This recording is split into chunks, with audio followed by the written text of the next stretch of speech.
Assalamualaikum warahmatullahi wabarakatuh. Saya Nur Basuki. Senang saya bisa berjumpa dengan rekan muda, khususnya yang akan mengikuti seleksi kompetensi bidang pengadaan barang atau jasa.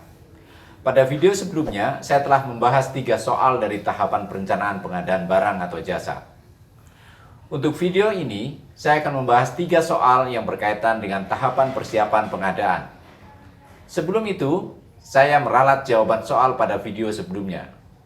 Contoh soal berbunyi, di bawah ini yang tidak termasuk ruang lingkup dari perencanaan pengadaan melalui swakelola ialah A.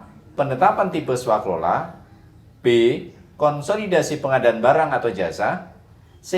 Penyusunan spesifikasi teknis atau kerangka acuan kerja, D. Penyusunan perkiraan biaya atau rencana anggaran biaya. Kata kunci yang tepat dari contoh ini adalah perencanaan pengadaan swakelola.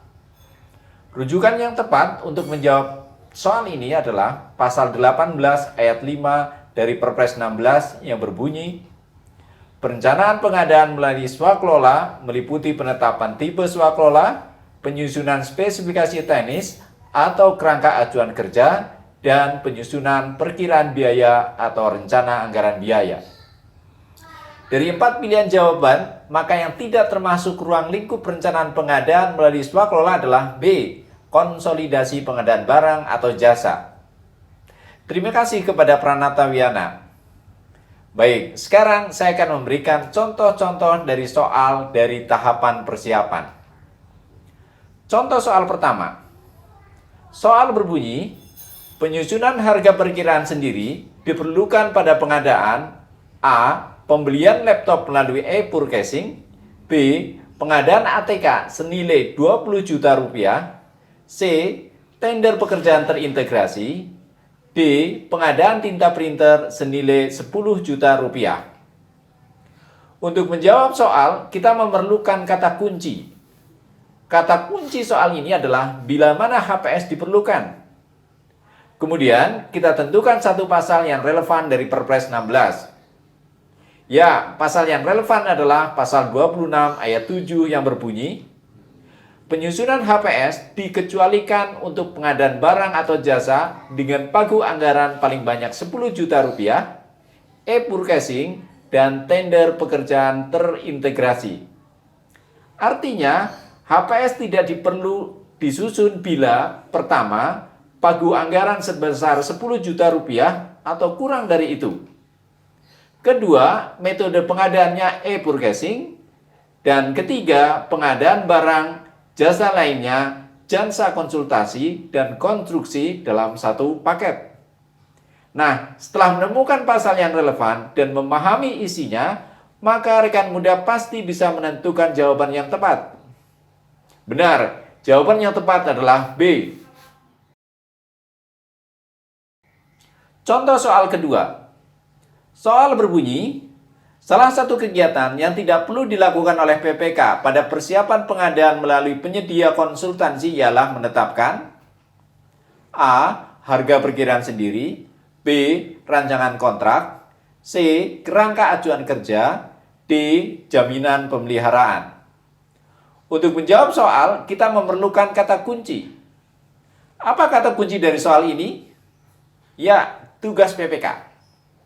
Soal ini meminta kita untuk menentukan satu hal yang tidak dikerjakan PPK saat persiapan pengadaan jasa konsultansi.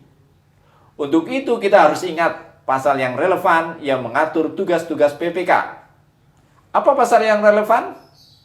Ya, pasal 11. Dari pasal ini kita bisa tahu bahwa tugas PPK adalah menetapkan harga perkiraan sendiri, rancangan kontrak, dan kerangka acuan kerja. Lalu, bagaimana dengan jaminan pemeliharaannya?